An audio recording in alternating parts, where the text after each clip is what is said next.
Bienvenidos a Comprensión de los Tiempos Actuales, a nuestra segunda sesión de Sanar sin Condenar con el pastor Serafín Contreras. Qué bendición tener estas enseñanzas y al pastor Serafín. Estamos muy agradecidos porque definitivamente estamos en estos tiempos como nunca antes de ser entendidos, capacitarnos para un discipulado más efectivo y finalmente para acercar a cada persona más a Cristo. Ese es el punto final.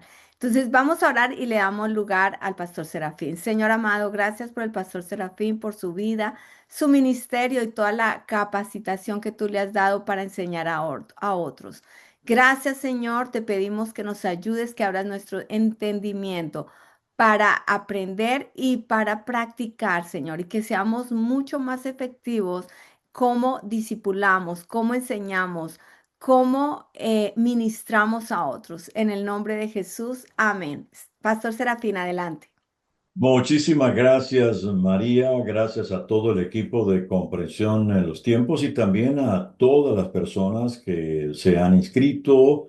Les recordamos que si no estuvieron en la primera sesión, van a poder luego tener acceso a esa sesión vía YouTube cuando Comprensión de los Tiempos lo edite y lo ponga. Van a recibir el enlace de manera que van a tener la sesión pasada si es que está hoy comenzando hasta ahora. Muy bien. Vamos a entonces a trabajar hoy la sesión segunda, que es muy interesante porque tiene que ver con dolor oculto, comportamiento visible, cuando el dolor se hace una adicción o nos dispara a la adicción. En todo esto vamos a encontrar que muchas veces se mira el dolor desde un punto de vista como negativo. A veces cuando alguien experimenta un dolor en términos de la iglesia, muchos creyentes dicen, no lo acepte, repréndalo, échelo fuera. No permita eso, pero resulta que no, el dolor forma parte de la vida.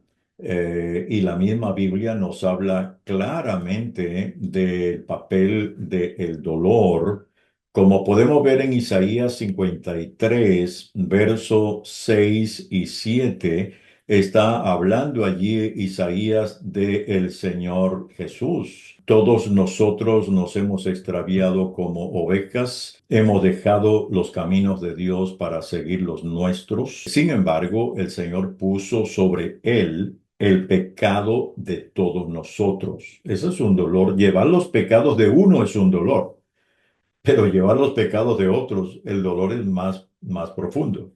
Isaías dice, fue oprimido y tratado con crueldad. Sin embargo, no dijo ni una sola palabra. Como cordero fue llevado al matadero y como oveja en silencio ante sus trasquiladores, no abrió su boca. Estamos encontrando entonces que el dolor formó parte del ministerio de Jesús. El hecho de que él, quien no había pecado, quien no había tomado un camino errado, llevó nuestros pecados sobre él, produjo un tremendo dolor. Vamos a repasar un poco últimos datos a nivel nacional aquí en Estados Unidos. Cerca del 16,8% de Estados Unidos, de estadounidenses de 12 años o más usa drogas ilegales. Son millones, aproximadamente 29,8 millones de personas entre los 12 o más han tenido algún trastorno de consumo de alcohol solo en el 2023. Y se estima que entre el 5 y 10% de la población estadounidense podría estar en riesgo de adicciones de las redes sociales, que es una de las nuevas adicciones que se ha agregado, lo que equivaldría a más de 34 millones de personas. ¿Y todo esto qué significa? Todo esto está asociado con otros asuntos como es salud mental, ansiedad, depresión, baja autoestima, incluso alteraciones de sueño y posible conductas autolesivas y aún suicidio. El asunto entonces es, muy bien, cuando estamos hablando de adicción, dijimos en la primera sesión que no es simplemente algo moral, aunque tiene algo moral, pero hoy vamos a tratar acerca de que la adicción es un síntoma y no solo es un pecado en términos moral. La pregunta clave que tanto la persona que está padeciendo adicciones como los que estamos tratando de acompañarles es qué herida está tratando de anestesiar la persona con esa conducta. Porque esta es una sociedad de aliviar síntomas, pero no ir a la raíz. Regularmente, muchas veces, no siempre, pero en gran cantidad, cuando una persona está enferma físicamente y va al médico o al profesional, ya sea médico o psiquiatra o psicólogo, qué sé yo, muchos de los profesionales tienden a dar remedio para el síntoma, pero no para la raíz. Entonces la persona tiene que estar yendo otra vez y otra vez. En el caso de las adicciones también, el ser humano quiere aliviar los dolores y la pregunta que tenemos que ayudar para que la persona vea es qué herida, cuál es la raíz de esto. No trates de anestesiar una conducta sin ir a la herida porque esto se va a prolongar. Y algunos que tienen dolor luego terminan siendo adictos a las anestesias. Por lo tanto, nosotros tenemos que ayudarles, pero también nosotros cuando estamos acompañando a las personas, tenemos que ir entrando poco a poco para descubrir cuál es la raíz.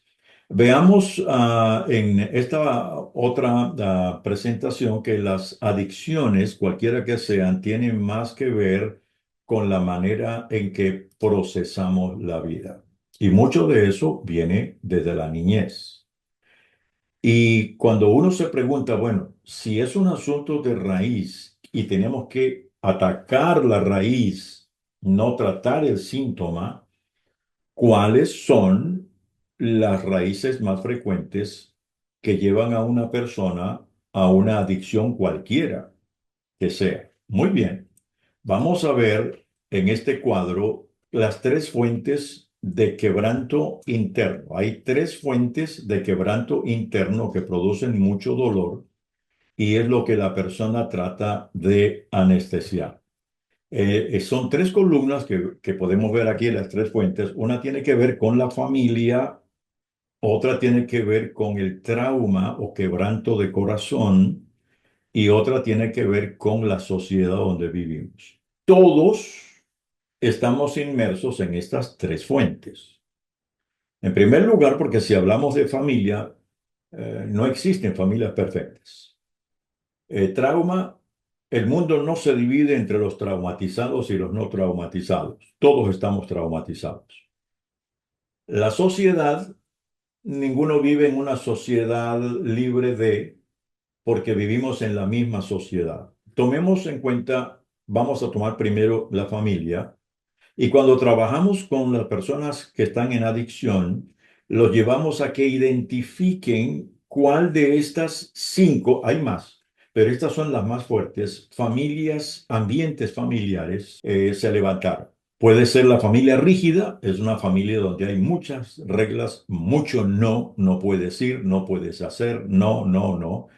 En materia de familias cristianas, a veces hacemos que el evangelio se torne rígido para los hijos. No estoy diciendo que no debamos tener límites, pero una cosa es límites y otra cosa es rigidez. Luego está la segunda familia, es la liberal, donde no hay rigidez, tampoco hay límites. Cada uno vive como quiera y desarrolla lo que quiera. Luego está la familia desenganchada, que es la familia que están juntos, pero no es una familia de abrazos, besos, reconocimientos, cariño, ánimo. Cada uno vive su mundo desenganchado del otro. Está la familia violenta, que puede ser violencia física, verbal, emocional. Y está la familia adicta, que es la familia donde un miembro de familia fue adicto, o alcohólico, trabajólico, sexólico, drogadicto, adicto a las finanzas, o qué sé yo, casino.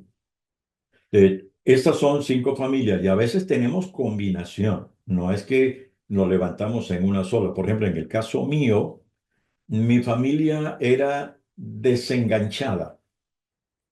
Éramos 8 hermanos, papá y mamá, pero yo no recuerdo un abrazo, un beso de ninguno, ni de papá ni de mamá. Vivíamos como en un hotel. Éramos tan desenganchados que no recuerdo una discusión en casa. Ni siquiera había discusión porque no estábamos conectados. Era una familia adicta porque papá los fines de semana tomaba alcohol. De manera que en ese ambiente me levanté. Hay otros que dicen, yo tengo 4. De esas 5, yo tengo 4. Ese tipo de familia produce mucho dolor que el niño no sabe cómo procesarlo. Y cuando llega la preadolescencia, adolescencia y juventud, es donde la sociedad les ofrece la anestesia. La segunda fuente es el trauma. Trauma significa herida. Trauma es un evento o serie de eventos que nos marcaron. Hay dos tipos de trauma. Está el trauma con T mayúscula y el trauma con T minúscula. Trauma con T mayúscula es un solo evento, pero muy doloroso. La muerte de un ser querido, una guerra, un terremoto, una enfermedad que cambió el rumbo de la vida, un abuso sexual o intento de abuso sexual, el ver un padre que golpeaba a su madre, ese es trauma con T mayúscula. Trauma con T minúscula puede ser una serie de eventos pequeños pero recurrentes, como dichos de nunca prosperarás en la vida, todo lo que tocas lo dañas, ya no sé qué hacer contigo. O puede ser también trauma con T pequeña, aquel padre que sufrió un trauma, ya sea con T mayúscula o T minúscula, y ahora no quiere que sus hijos lo sufran, y entonces los padres le dan todo, todo lo que quiera, porque yo no tuve nada, ahora no quiero que les falte nada a ellos, y no les enseñan a enfrentar la vida, no les hablan de dolor, porque están protegiéndolos para que ese también es un trauma con T minúscula, porque no los estamos preparando para enfrentar los traumas diarios de la vida. De manera que hay que tomar en cuenta eso para saber y cuando ellos identifican, ok, aquí estoy encontrando que mucho de mi dolor que he estado anestesiando tiene que ver con un trauma que no quise pensar. A veces el mismo cerebro tiene la capacidad de encapsular los traumas muy dolorosos. He tratado personas que incluso no recuerdan eventos en su vida y dice, yo no recuerdo, traté una señora que tenía una adicción sexual y ella decía, yo no recuerdo nada de los 12 años de edad para abajo. Eso es muy raro, ¿no? Porque puede ser que un niño no lo recuerde, pero un adolescente cuando no recuerda nada es una posible señal de encapsulamiento para no volver a sentir el dolor. Trabajamos eso, le dije, mira, el Espíritu Santo ha venido a restaurarnos y uno de los papeles de restauración del Espíritu Santo es romper la burbuja, la cápsula. Vamos a orar al Señor, voy a orar tú también, para que el Espíritu de Dios revele qué fue lo que pasó. Después de varias semanas se contactó conmigo y me dijo, ay, estuve orando y el Espíritu Santo reveló todo. Y le dije, ¿qué fue lo que pasó? Dice, estaba de visita con mi madre y platicando con ella comenzó a hablar de un evento, una serie de eventos que pasó y le dije, mamá, eso no pasó. Y ella dijo, sí, hija, pasó con fulano, con fulano. No, eso no es así. Y estaba allí en eso cuando dice, de pronto recordé algo.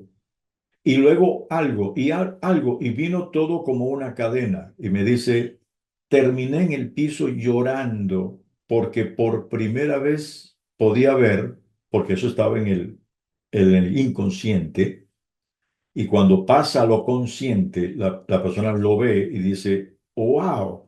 Y el Señor hizo una obra sanadora de ella por la intervención del Espíritu Santo, porque Él vino a sanar el quebranto de corazón. De manera que estamos viendo que todo esto juega un papel importante. Muy bien, hay que ayudarles a identificar si es familia, si es trauma o si es sociedad. Y eso sí que lo tenemos todo. Esta es una sociedad egoísta, tóxica, competitiva y adicta. Nos ofrecen de todo para vivirlo bien. Muy bien. Podemos tener una o dos o las tres. Ahora, esto es importante. El hecho de tener estas fuentes no nos hace adictos. Grábeselo, porque no le diga a la persona, ah, tú eres adicto por esto, porque no es así. No nos hace adictos el tener cualquiera de estas fuentes, sino que nos hace terreno fértil. Entonces, como tengo dolores que vengo arrastrando y comparte uno con amigos o qué sé yo, de una vez le dicen, oh, mira, prueba esto, el licor, la droga o sexo o qué sé yo, y entonces ahí es donde empezamos a transitar el camino de la adicción. Pero sí es bueno para que ellos lo puedan identificar. Equipar a líderes y comunidades de fe es lo que tenemos que hacer para comprender el vínculo entre dolor no resuelto y conductas adictivas. Y después de comprender el vínculo, responder con verdad, con gracia y procesos restaurativos y no solo corrección moral. Por supuesto que debe haber corrección moral, pero no debe ser lo primero. Lo primero es identificar el vínculo, luego responder con verdad, gracia, iniciar proceso restaurativo y luego, y en todo ese proceso viene la corrección moral. Podríamos decir, bueno, ¿cómo funciona esa corrección moral? Si es un líder dentro de la iglesia que ha caído en algo de esto, lo que le vamos a pedir es cese tus actividades, pero no es un castigo. Queremos que tengas el tiempo y el tiempo para reflexionar, para analizar y para trabajar. Es tómate un sabático mientras trabajamos. Esa es la idea. Porque no debemos olvidar que la iglesia es un hospital del alma y no un tribunal. El hospital tiene restricciones, pero son restricciones sanadoras. El tribunal tiene castigos. Y eso es importante, que ellos entiendan que ese espacio forma parte del proceso de sanador, el proceso sanador. Salmo 34:18 dice, el Señor está cerca de los que tienen quebrantado el corazón. Note, está cerca, no está lejos. Él rescata a los de espíritu destrozado. Me encanta. Este versículo es maravilloso. Salmo 34:18. Debemos tenerlo por ahí donde lo veamos, donde atendamos gente. El Señor está cerca de los que tienen quebrantado el corazón, son los que han experimentado o una familia disfuncional o un trauma o han sido víctimas de la sociedad y Él rescata a los de espíritu destrozado. Ahora, cuando hablamos de que el dolor es parte de la vida y que la adicción lo que hace es buscar anestesias para manejar eso, ese dolor. La pregunta es, ¿qué tipo de dolores? Bueno, hay dolores emocionales, como sentirse rechazado, abandonado, haber usado la familia, la vergüenza como un arma para lograr lo que querían. Está el dolor relacional, que hay por traición, abuso o codependencia. Está el dolor espiritual por usando la culpa y una imagen distorsionada de Dios. Muchos de los dolores que personas que experimentan son dolores espirituales que incluso los han encontrado tristemente dentro de la misma iglesia. Yo sufrí dolor espiritual de parte de una iglesia cuando tuve una caída como joven y la iglesia me expulsó y me dijo que no volviera porque yo no era ningún hijo de Dios y estuve un año sin iglesia. y y quise ir al mundo y no me sentía bien y quise y la iglesia no me aceptaba. Entonces, eso fue un año muy duro para mí. Un día caminando le dije al Señor, Señor, más vale no haberte conocido, porque ahora soy como el murciélago, mitad pájaro y mitad ratón. No puedo volar como pájaro porque tengo mucho de ratón y no puedo trabajar la parte de querer ir al mundo porque tengo mucho de Dios. Entonces el Señor ah, comenzó a tocar mi vida porque yo ya estaba pensando en el suicidio. De hecho, había hecho 2 intentos de suicidio porque no encajaba ni en la iglesia ni en el mundo. Eso es un dolor espiritual. Ahora, frente al dolor, hay 2 caminos que ustedes tienen ahí en la presentación. Uno, la persona tiene que escoger, note que el dolor no se puede eliminar, forma parte de la vida, pero lo que sí tengo que decidir es cuál vía tomar. La mayoría de personas toma la vía de la izquierda, que es al dolor le agregan placer. Ahí es donde comienza el primer inicio de adicción, porque como me anestesia el dolor, la dopamina que se libera en cualquier momento de placer, a través de lo que sea, alcohol, droga, sexo, lo que sea, baja el dolor, pero cuando pasa el efecto, el dolor regresa y cuando yo le agrego al dolor placer, eso produce una atadura. Esa atadura, cuando hablo de atadura, quiero aclarar que no se refiere a demonios, porque a veces nosotros como creyentes solo usamos la palabra atadura como si fuera un demonio, y de hecho muchas iglesias frente a eso lo que hacen es echar fuera demonios para echar fuera la atadura. No, no, no, a veces sí son demonios, yo creo en eso, pero no todo. La atadura tiene que ver con que produce 3 desconexiones. Cuando la persona entra a anestesiar eso, se desconecta primero de Dios. Note, Dios no se desconecta de uno. Uno se desconecta de Dios porque uno dice, uff, le hice esto a Dios. Dios debe estar enojado conmigo. Dios no quiere nada conmigo. No, ni para qué voy a la iglesia, ni para qué oro. Entonces se desconectó de Dios, luego se desconecta de sí mismo, no acepta las emociones que tiene, no siente que es necesario arrepentirse y confesar, sino dice, no, ya estoy echado a perder. Y luego produce una desconexión con los otros. Entonces se aleja del cónyuge, de los hijos, de la familia e incluso de los amigos. Y tiene amigos, pero superficiales. Ya se produjo 3 desconexiones. Ahí comienza la atadura. Notemos al hijo pródigo, se desconectó de su padre, se fue de su casa y terminó alimentando cerdos. Después de eso viene aislamiento. Al desconectarme estoy aislado, porque no me conecto con Dios, ni conmigo mismo, ni con la gente, y ahí empiezo a vivir en negación. Y experimento soledad del alma, me siento supremamente solo y anestesio otra vez con fantasías. Entonces fantaseo lo que no es realidad. Y como el dolor se me levanta otra vez, vuelvo otra vez al síntoma y ahí empieza y se refuerza la adicción. Por supuesto, cuando se llega aquí al final, estamos ya al fondo del pozo. ¿Cuál es el camino correcto? Y esto es lo que tenemos que ayudarlos a ellos, porque cuando estamos ayudando a alguien va a estar en alguna de estas. Cuando uno detecta dónde estás, ok, vamos a regresar al dolor. No puedes pasar de aquí a aquí. Vamos a regresar al dolor. Vamos a conéctate con Dios porque Él no te deja. Conéctate contigo mismo. Conéctate con gente. Estamos aquí para ayudarte. Y sal del aislamiento. Deja de fantasear. Y llegamos al dolor y buscamos cuál es el dolor que no ha sido resuelto.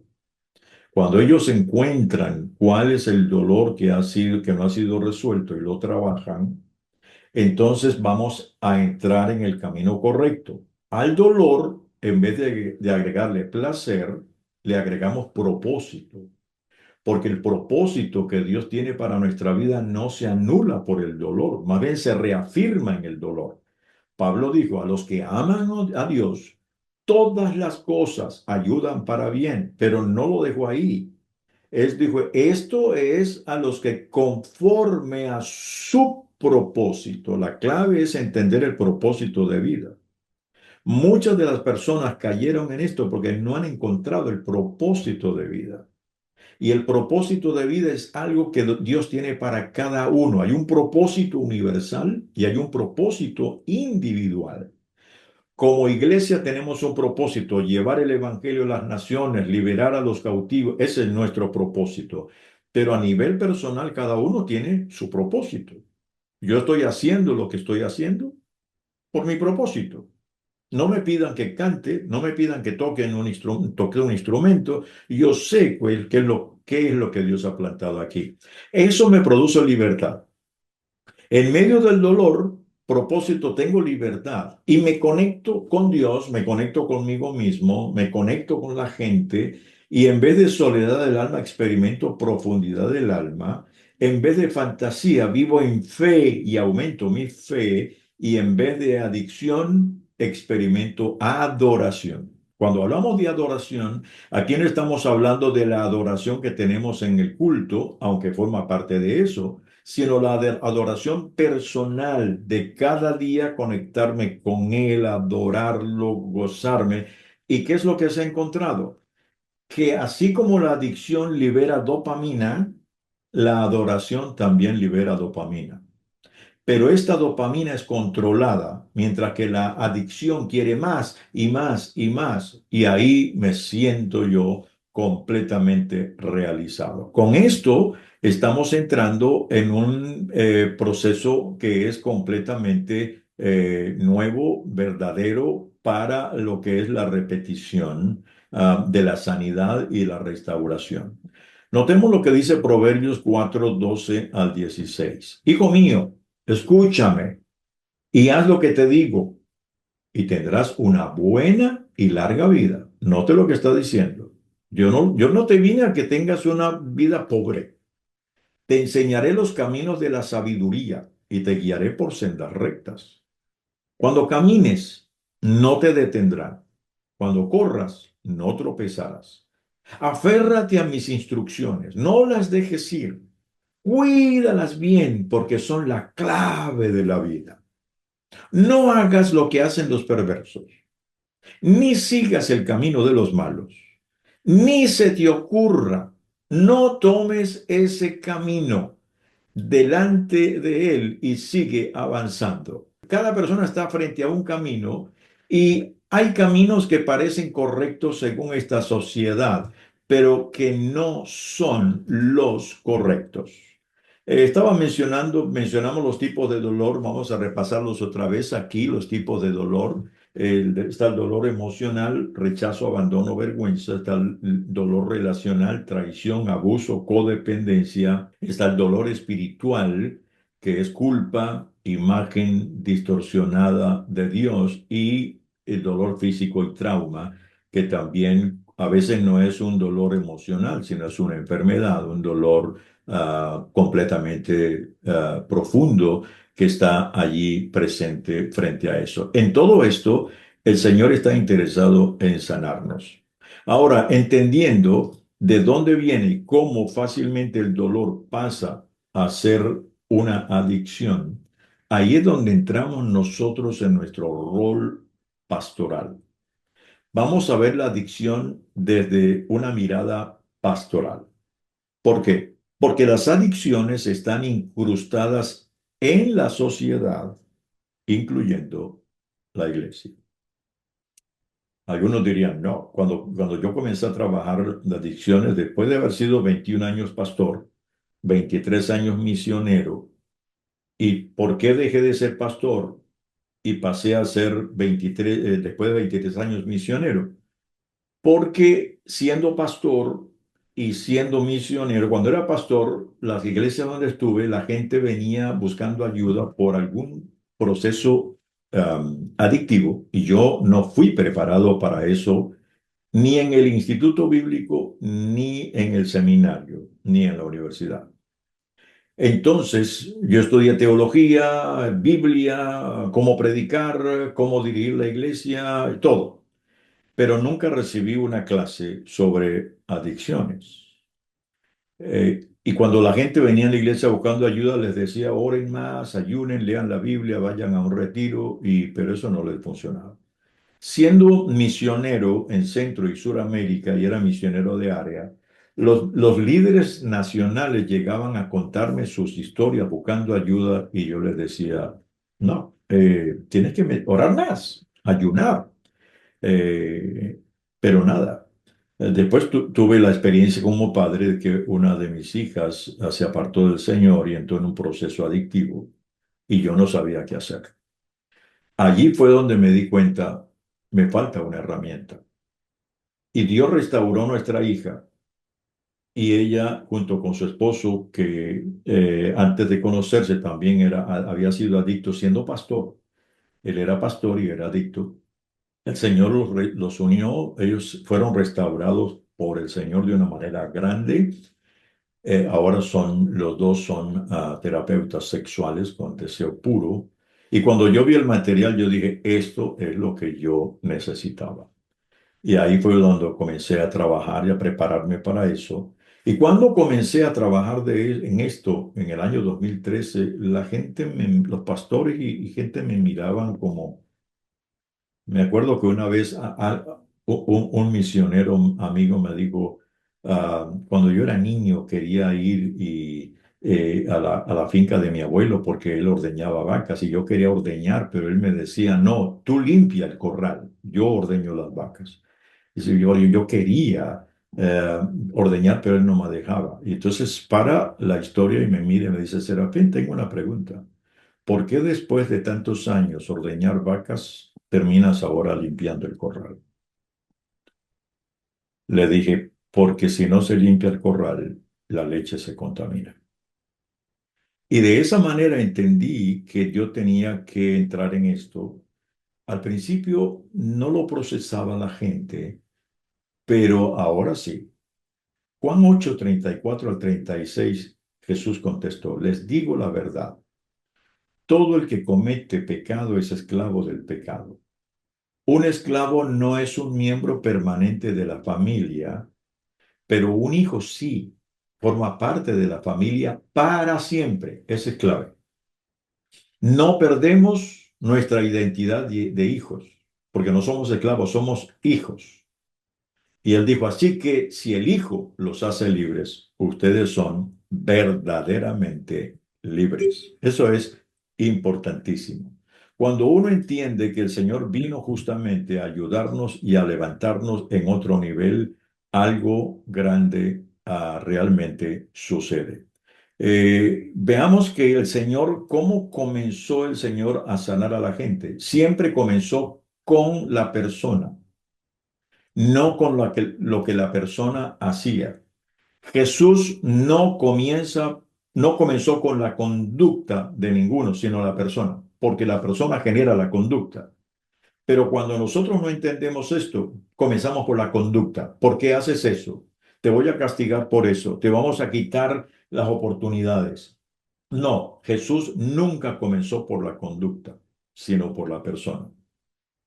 Note que el día que estaba en la cena, en la última cena, sabía que lo iba a traicionar Judas y no le dijo, ¿por qué me vas a traicionar? ¿Cómo es posible que seas tan ingrato? No, lo que le dijo es, lo que has de hacer, Judas, hazlo pronto. En otras palabras, lo que vas a hacer se desprende de ti. Entonces ejecuta.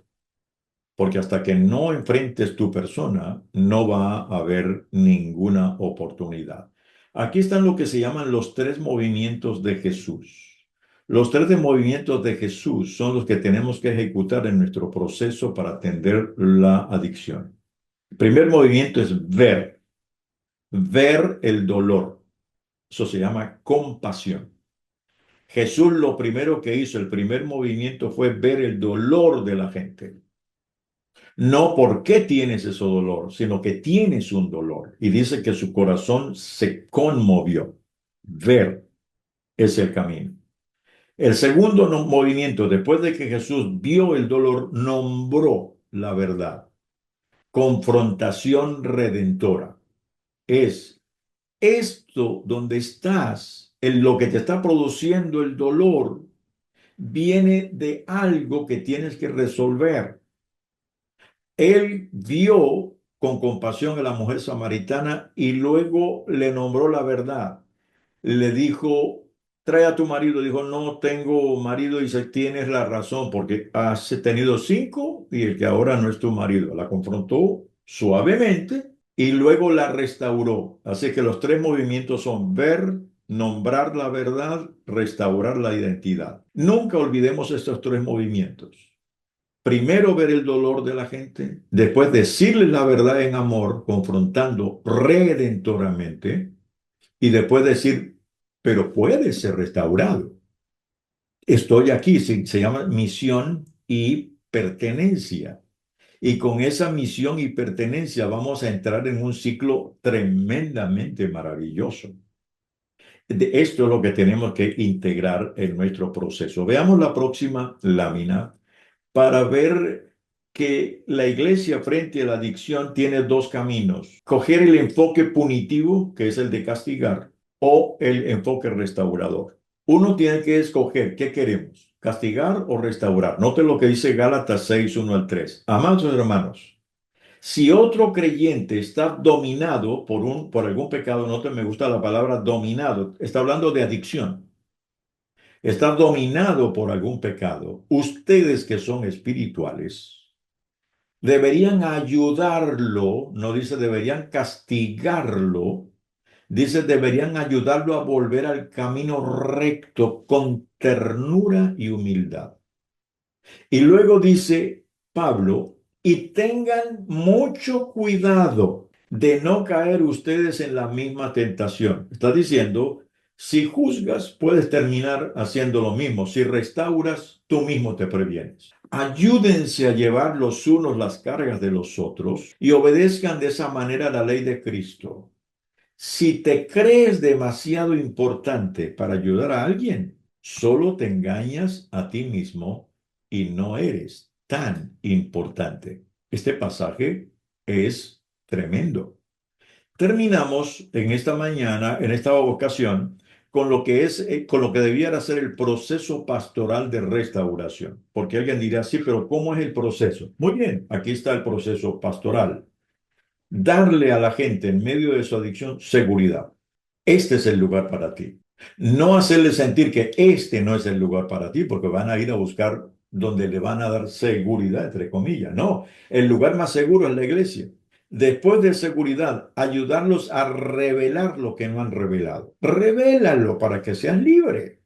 Rompe la negación, porque no vas a romper esto hasta que no abras tu corazón.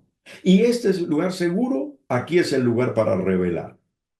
Y luego entrar en el proceso de sanidad, de buscar la raíz, que estás anestesiando, todo eso. Y luego llevarlos a la reconfiguración, a vivir según los principios del Evangelio. Porque todos los procesos adictivos tienen una presentación del otro canal, que son los principios de Dios. Y los ayudamos a reconfigurar su vida y a restituir si ofendieron, pedir perdón a quienes ofendieron, restituir lo que robaron o lo que dañaron tratar de eso y luego reintegrarlos con un proceso de sanidad dentro de la misma obra de Dios, como dice 2 Corintios 5, 16 al 18. Así que hemos dejado de evaluar a otros desde el punto de vista humano. En un tiempo pensábamos de Cristo solo desde un punto de vista humano. ¿Qué tan diferente lo conocemos ahora? Esto significa que todo lo que pertenece a Cristo se ha convertido en una nueva persona. La vida antigua ha pasado, una vida nueva ha comenzado, y esto es un regalo de Dios, quien nos trajo de vuelta a sí mismo. Ese restaurar, traernos de vuelta a Él por medio de Cristo. Y Dios nos ha dado la tarea de reconciliar a la gente con Él. Les decimos ahora que ha sido restaurado, ve a buscar los que todavía no han salido. Y eso es un proceso. Terminamos con esta última reflexión. Y esta última reflexión, ¿qué es lo que nos hace ver? Las adicciones son hoy un nuevo campo misionero. Vamos a ese grupo con amor, valentía y compañía, porque eso fue lo que Jesús hizo. Él vino a buscar lo que se había perdido y él dijo, los sanos no necesitan de médico, pero los enfermos sí. Y no olvidemos que esta es una sociedad enferma, las familias están enfermas. Tristemente tenemos que decir que muchas iglesias están enfermas y necesitamos volver al camino de sanidad. Y les aseguro que vamos a ver un movimiento nuevo dentro de la historia de este mundo, porque el Espíritu de Dios está activo y vivo y quiere llevarnos a eso. Amén. Muchas gracias, Pastor Serafín. Excelente, excelente. Y también es muy importante tener claro que es toda esta enseñanza es muy poderosa porque nos va a ayudar a manejar muy bien cómo usamos y cómo ministramos. Nos va a ayudar a manejar muy bien nuestro ministerio con el poder de la palabra, el poder del Espíritu Santo, el poder de la adoración, el poder de la oración, el poder de la consejería, el poder del acompañamiento. Todo es integral y lo necesitamos. No es una sola cosa y ya nos lavamos las manos. Necesitamos comprometernos mucho más con el discipulado y usando nuestra voz profética, usando el poder del Espíritu Santo que sí nos ayuda. Me acuerdo que escuché al pastor Ted Roberts, que él creó el ministerio de Ser Puro, y en una conferencia él dijo, a ver, el cerebro se puede sanar con una adoración tan, tan, tan poderosa cuando hace y como llora. Como el ejemplo que diste, Pastor Serafín, de esta persona cuando Dios le abrió al consciente ciertas heridas y también lloró. Y esos momentos que nos permitimos llorar y que el Espíritu Santo nos sane, son cosas poderosas y necesitamos creer y darnos el tiempo que el Espíritu Santo nos va a sanar. Él es el que nos va a sanar. ¿Cómo vamos a ser el recipiente de sanidad y de restauración? Estamos aprendiendo. Pastor Manuel. Tengo una pregunta. Entendiendo que trauma es herida y que la herida genera dolor, usted habló acerca del trauma con T minúscula y allí se refirió acerca de los padres que a veces sobreprotegen a sus hijos y comienzan a generarles pequeños traumas debido a lo que ellos han vivido en el pasado. Y en mi generación eso se ve mucho. Se ve mucho la Sí. sobreprotección o el sobrecuidado y tal vez no caemos en el entendimiento que eso puede generar una adicción más adelante. ¿Podría ampliar un poquito más con respecto a ello? Sí, regularmente nosotros no queremos que nuestros hijos sufran. Entonces, los que vivimos con mucha escasez financiera ahora le damos todo. No, tenemos que ayudarles a ellos a que no tienen todo lo que quieren, pero mucho de eso tienen ellos que generarlo. Yo recuerdo que cuando mi hijo estaba de 7 años, 8 años, él quería una bicicleta. Y le dije, bueno, vamos a comprarla entre los dos. Digo, yo no tengo plata. Yo le dije, no vas a tener. ¿Cómo? Te voy a poner trabajos y yo te voy a pagar. Y por cada moneda que tú eches, yo voy a poner más. Y entonces lo ponía a pintar paredes que luego yo tenía que pintarlas de nuevo porque no quedaban bien, pero mi intención era que él, pues era, cuando ya reunió todo, le dije, bueno, vamos a comprar tu bicicleta. Y él feliz le di, me dio, él pensaba que yo le iba a pagar, yo le dije, yo no, tú fuiste el que ahorraste, pero por dentro yo sabía que no era solamente él. Y él salió, buscó la bicicleta, pagó y luego contento, mira papá, la bicicleta que me compré. Y yo por dentro decía, ingrato, el que puso más fui yo, pero no se lo dije. Porque la idea era que él entendiera, oh, lo compré. Esa es la clave. Muchas veces cuando a un niño se le daña un carrito y está llorando, No, te voy a comprar uno mejor. Vamos, viene a ver. No, hablemosle de pérdidas. Sí, hijo, perdiste eso. Pero la vida son pérdidas. Hoy es el carrito, mañana va a ser una amistad, después cuando tengas negocio puede ser dinero, pero uno tiene que reponer. Y después de enseñarles la lección de pérdida, dejamos que pasen unos días, le compramos un carrito, pero no inmediatamente, para enseñarles a enfrentar los traumas de la vida. Porque si no lo preparamos, ya eso es un trauma también. Aquí en el chat aparece una pregunta de una persona que lidera jóvenes. Entonces, una persona en liderazgo y dice, después de la confrontación y la persona no se ve que quiere cambiar, ¿qué se debe hacer? En ese proceso vamos a encontrar dos tipos de personas. Están los que yo digo que experimentan un cambio a cocido lento y los que experimentan un cambio a microondas. Bíblicamente, Pablo fue microondas. El Señor lo derribó camino a Damasco y en un instante su vida cambió. Jacob fue cocido lento. Toda su vida era tratamiento con Dios y él no se doblegaba ahí, hasta peleó con el ángel y no lo soltaba, bendíceme, bendíceme, y ahí hasta que final derribó y el ángel lo derribó. Ese es el proceso de cocido lento. Hay gente que le cuesta. No debemos perder esperanza. Debemos acompañarlos, sabiendo que no todos surgen rápido.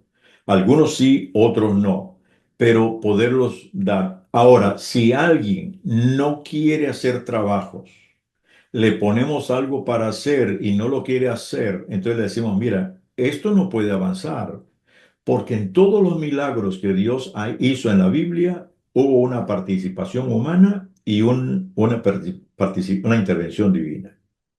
Si Pedro no sale del barco y camina unos pasos, no hubiera visto cómo el Señor iba a hacer el milagro. Si Elías no hubiera preparado el altar antes de pedir fuego, el fuego no cae. Si Moisés no se metía al mar rojo, el mar no se abría. Es decir, en todo el proceso de restauración hay una parte tuya y una de Dios. Dios quiere que tú comiences, aunque sea dando pasos de bebé, y Él va a venir con la intervención. Pero si tú no quieres, entonces no esperes un cambio hasta que tú lo des. Y eso significa poner en las manos de ellos la responsabilidad antes de ver el milagro. Y Pastor Serafín, yo quisiera añadir y de pronto para que lo conversemos un poco más. Yo creo que a veces en la iglesia ponemos líderes y la palabra líder es una palabra muy grande. Entonces, pero no importa qué tipo de líder seamos, si tenemos somos pastores o somos líderes de jóvenes o qué, no importa el nivel de liderazgo. Y la palabra de líder tiene un peso muy grande. Entonces, por el tema del liderazgo, somos a Sí, veces muy fuertes, pero este es mi pensamiento, pero no importa la posición que tengamos, todos seguimos en un proceso de santificación y la obra no ha terminado. Y todos, y lo otro que en cuanto a la parte progresiva, también pienso que em, es el cambio progresivo, es que es de toda la vida.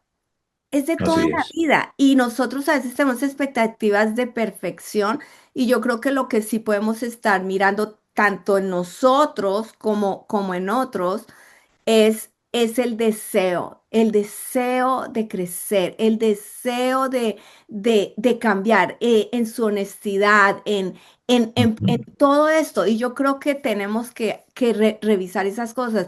A veces pienso que ponemos líderes por talentos y les damos la posición, tienen el peso que los tumba y después los damos duro en la iglesia porque no Sí. respondieron a la posición. Usted que tiene mucha más experiencia a nivel Latinoamérica, me encantaría que explicara un Sí, poco. lo que acabas de mencionar, María, es importante porque creo que un gran daño que la iglesia ha permitido, no es que ha llegado a la iglesia, es que la iglesia lo permitió, es el uso del término liderazgo viniendo de la sociedad, de una sociedad secularizada. Bíblicamente, la palabra que se usa para lo que hoy se llama líder es ministro. Pero aún la palabra ministro ha sido deteriorada porque ministro en término político es el que está arriba de un departamento del gobierno o en términos religiosos el pastor, el líder principal que llegó y estudió en un seminario y todo eso. Pero cuando Pablo usa la palabra ministro en sus cartas, usa dos palabras, usa otras, pero voy a usar las dos más comunes. Una es doulos, que es esclavo de oficios de la casa, el que limpia, cuida ahí. Y el otro es uperetes en griego, que era el galeote, eran los esclavos que movían los remos del barco en la parte baja del barco, porque no eran barcos de vapor ni de nada, eso eran remos. Y al frente de ellos había alguien con un tambor que a medida que él golpeaba el tambor, ellos tenían que mover los remos. Pablo en alguna de las cartas dice, y Pablo, uperetes de Jesucristo, está diciendo, el que mueve los galeotes al ritmo del tambor del Señor, está poniéndose en un lugar de siervo. Eso lo hemos perdido. Cuando la palabra líder me eleva, me cuesta ser vulnerable.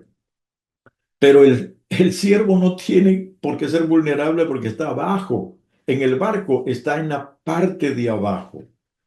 Y creo que necesitamos recuperar como iglesia eso, hacerle sentir a la gente que no somos simplemente líderes en términos de esta sociedad, somos siervos, esclavos de Jesucristo, pero un esclavo libre en Jesucristo, no esclavo de las adicciones, pero esclavo por amor, porque había esclavos que cuando los liberaban decían, sí, soy libre, pero quiero seguir trabajando aquí voluntariamente porque amo a mi amo. Esa es la clave. Y eso es lo que tenemos que recuperar. Ujú. Bueno, Pastor Serafín, aquí hay algo que quiero comentar y posiblemente me gustaría que nos aclararas, porque la palabra liderazgo es una palabra que tiene muchísimo peso.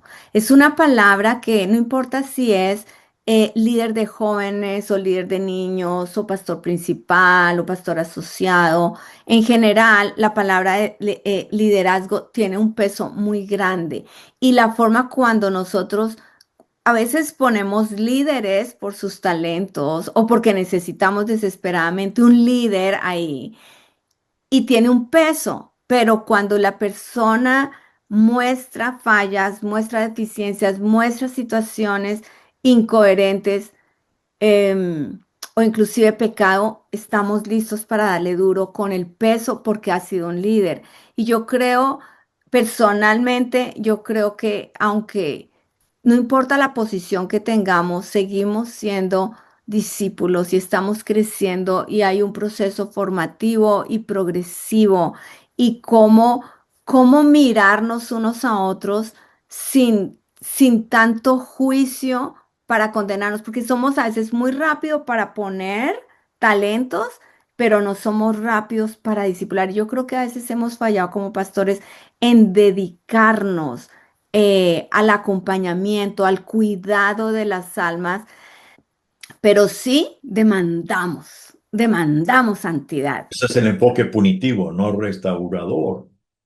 Yo, la primera experiencia que yo tuve siendo convertido, un nuevo convertido, en el primer año de mi conversión, que apenas me estaban discipulando, como a los 6 meses de haber, después ya me bauticé muy pronto, me tomé una cerveza, nunca había tomado cerveza, y estudiando con compañeros me dieron una cerveza y me la tomé. Me sentí pecador.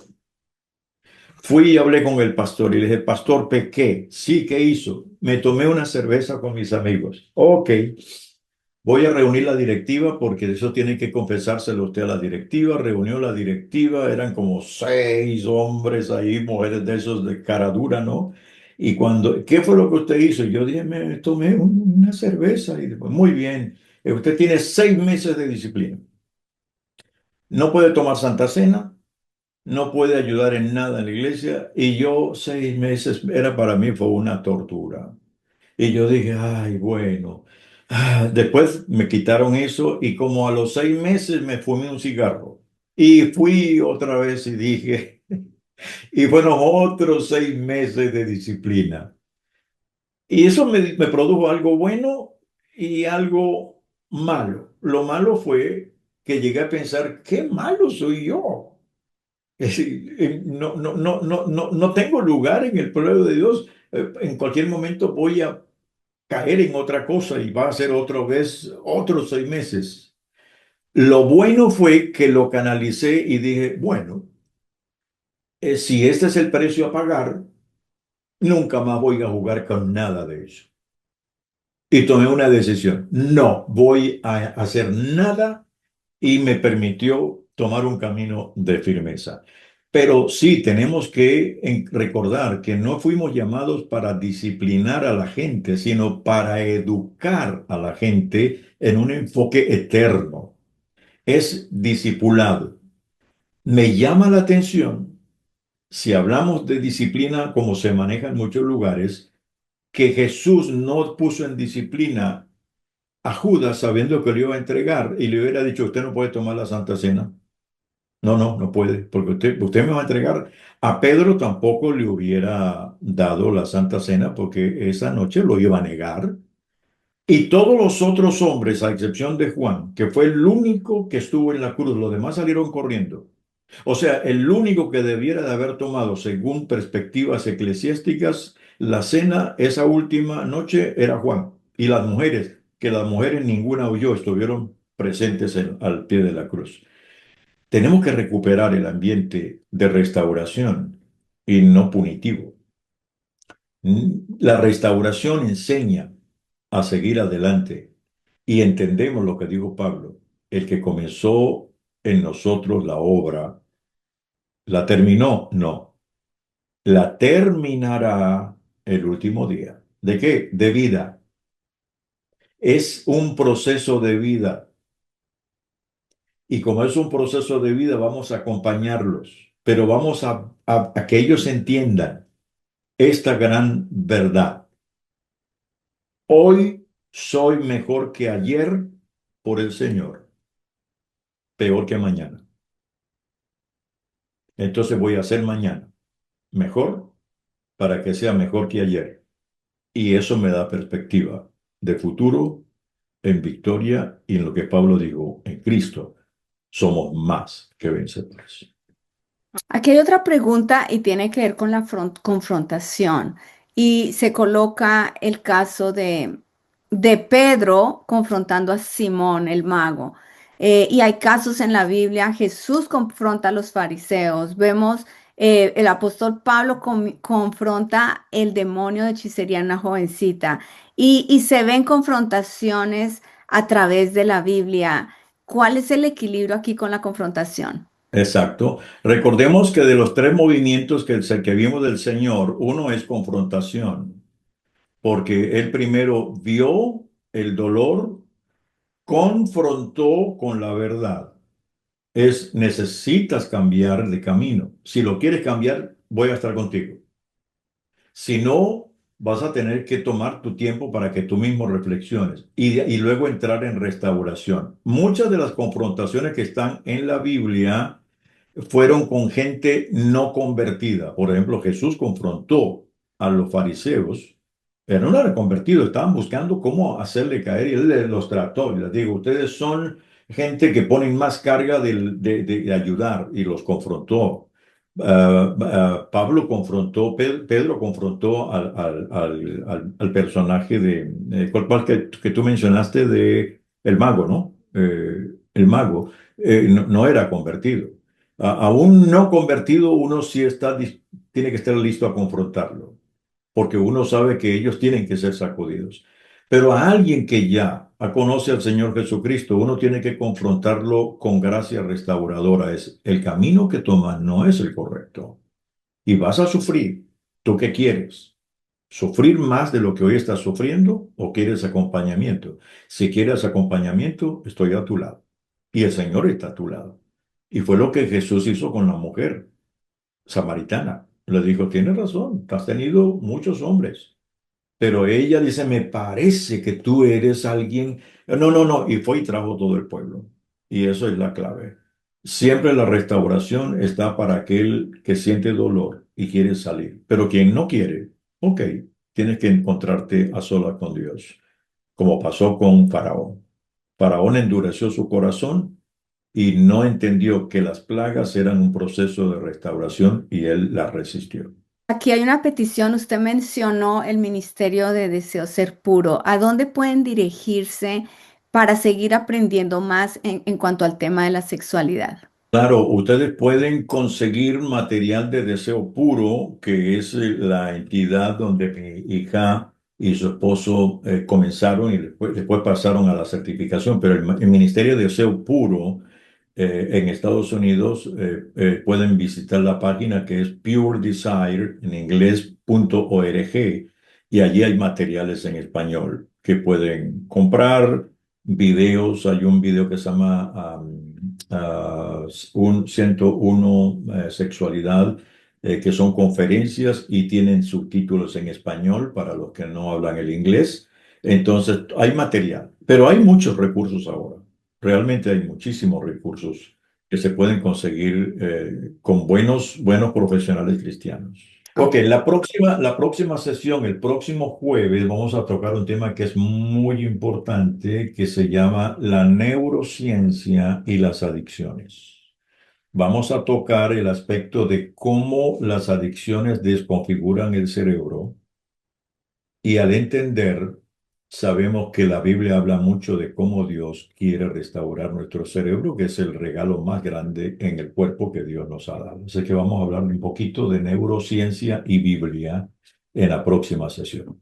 Bueno, entonces muchísimas gracias, Pastor Serafín. Gracias a todos los estudiantes, su participación, buenísimas preguntas, una excelente conversación. Seguimos aprendiendo y siendo entendidos en los tiempos, con el discernimiento de espíritus. Necesitamos como nunca antes también discernir, orar. El poder de la oración es clave. Y también solamente me queda recordarles, si estas enseñanzas son de bendición, póngale un me gusta, hágale comentarios. Si no se ha suscrito a nuestro canal, suscríbase, compártala con otros.